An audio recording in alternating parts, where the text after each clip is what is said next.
Your Excellency, president macro,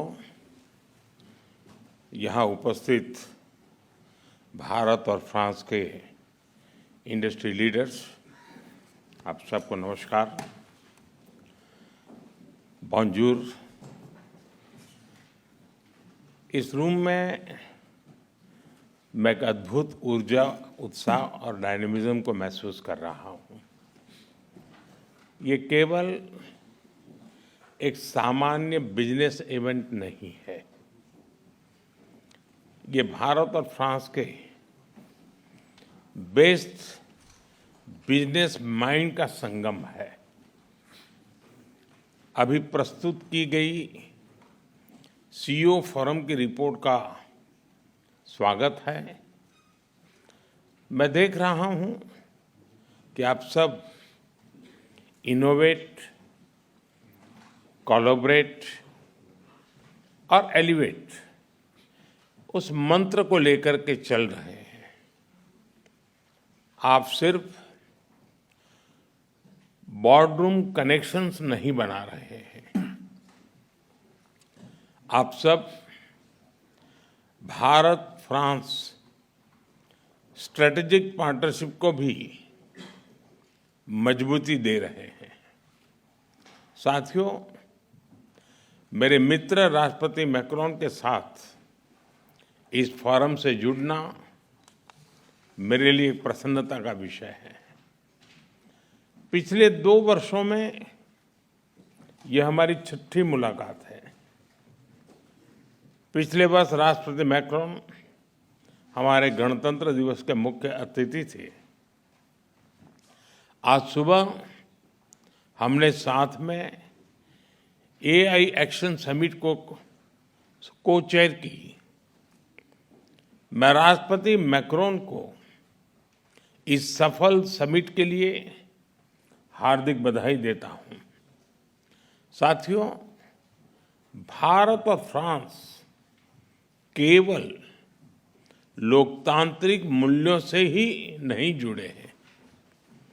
हमारी दोस्ती की नींव डीप ट्रस्ट, इनोवेशन और जन कल्याण की भावना पर आधारित है। हमारी साझेदारी केवल दोनों देशों तक ही सीमित नहीं है। हम वैश्विक समस्याओं और चुनौतियों के समाधान में मिलकर सहयोग दे रहे हैं। मेरी पिछली यात्रा के दौरान हमने अपने साझेदारी के लिए 2047 रोड मैप बनाया था। उस पर चलते हुए हम हर क्षेत्र में सहयोग को व्यापक तरीके से आगे बढ़ा रहे हैं। साथियों, आप में से अधिकतर कंपनियां भारत में पहले से मौजूद है। Aerospace, ports, defence, electronics, dairy, chemicals और कंज्यूमर गुड्स जैसे अलग अलग क्षेत्रों में आप सब हैं और काफी एक्टिव है। कई सीईओ से मुझे भारत में भी मिलने का अवसर मिला है। भारत में बीते 1 दशक में जो बदलाव आए हैं उससे आप भली भांति परिचित हैं। हमने एक स्टेबल पॉलिटी और प्रिडिक्टेबल पॉलिसी, ये इकोसिस्टम स्थापित किया है। रिफॉर्म, परफॉर्म, ट्रांसफॉर्म के पथ पर चलते हुए आज भारत विश्व की 5वीं सबसे बड़ी इकोनॉमी है, विश्व की सबसे तेजी से ग्रो करने वाली मेजर इकोनॉमी है, जल्द ही दुनिया की 3री बड़ी इकोनॉमी बनने जा रहे हैं। भारत की स्किल्ड युवा टैलेंट फैक्ट्री और इनोवेशन स्पिरिट वैश्विक पटल पर हमारी पहचान है। आज भारत तेजी से पसंदीदा ग्लोबल इन्वेस्टमेंट डेस्टिनेशन बनता जा रहा है। हमने भारत में एआई, सेमीकंडक्टर और क्वांटम मिशन लॉन्च किए हैं।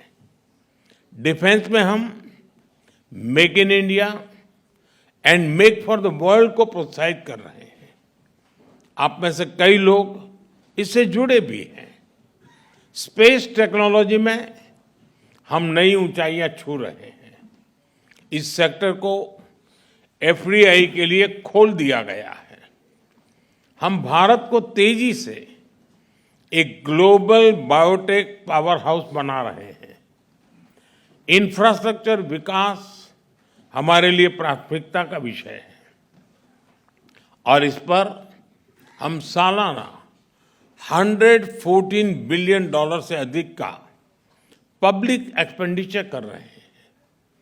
हमने मैसिव स्केल पर रेलवे ट्रैक बिछाए हैं। टेक्नोलॉजी का इस्तेमाल कर रेलवे को मॉडर्नाइज और अपग्रेड कर रहे हैं। 2030 तक 500 गीगावाट के रिन्यूएबल एनर्जी के लक्ष्य की ओर हम तेजी से अग्रसर हैं। इसके लिए हमने सोलर सेल मैन्युफैक्चरिंग को बढ़ावा दिया है। क्रिटिकल मिनरल मिशन भी शुरू किया है। हमने हाइड्रोजन मिशन हाथ में लिया है। इसके लिए इलेक्ट्रोलाइजर मैन्युफैक्चरिंग को बल दिया गया है। 2047 तक हम 100 गीगावाट न्यूक्लियर पावर का लक्ष्य लेकर चल रहे हैं। मुझे बताते हुए खुशी हो रही है कि इस क्षेत्र को प्राइवेट सेक्टर के लिए खोला जा रहा है। हम एसएमआर और एएमआर टेक्नोलॉजीज पर फोकस कर रहे हैं।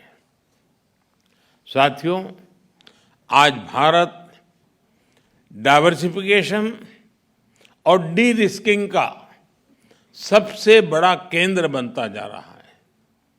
कुछ दिन पहले हमारे बजट में न्यू जनरेशन रिफॉर्म्स अंकित किए गए हैं। ईज ऑफ डूइंग बिजनेस के लिए नए कदम उठाए हैं। पिछले कुछ वर्षों में हमने 40,000 से अधिक कंप्लायंसेस को रेशनलाइज किया है। ट्रस्ट बेस्ड इकोनॉमिक गवर्नेंस को आगे बढ़ाने के लिए एक high level committee for regulatory reforms गठित की है।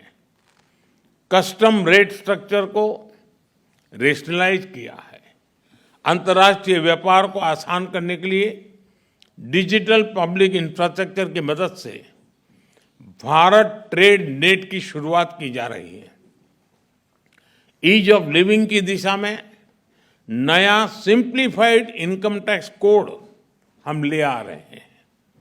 नेशनल मैन्युफैक्चरिंग मिशन की घोषणा की है और नए सेक्टर्स जैसे कि इंश्योरेंस सेक्टर को 100% एफडीआई के लिए खोल दिया गया है।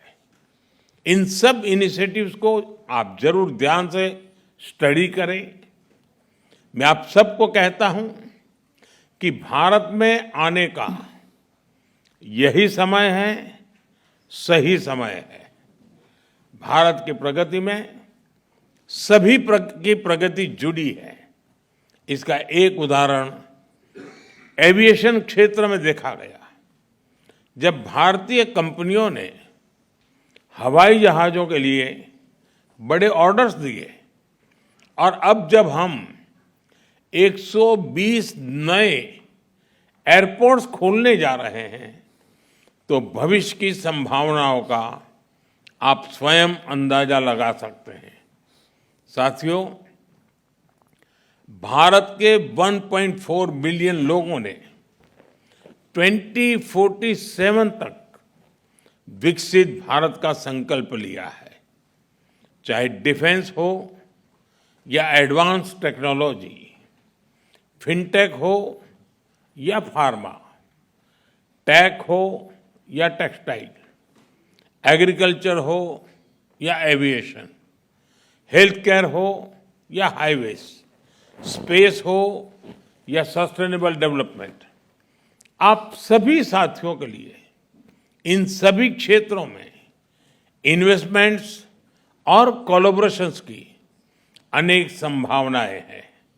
मैं आप सभी को भारत की विकास यात्रा से जुड़ने के लिए आमंत्रित करता हूं।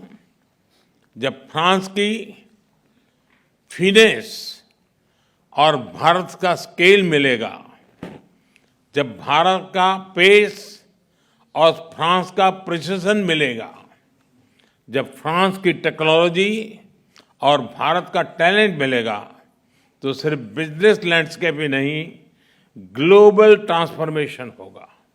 एक बार फिर अपना कीमती समय निकालकर यहाँ आने के लिए आप सभी का बहुत बहुत धन्यवाद करता हूँ।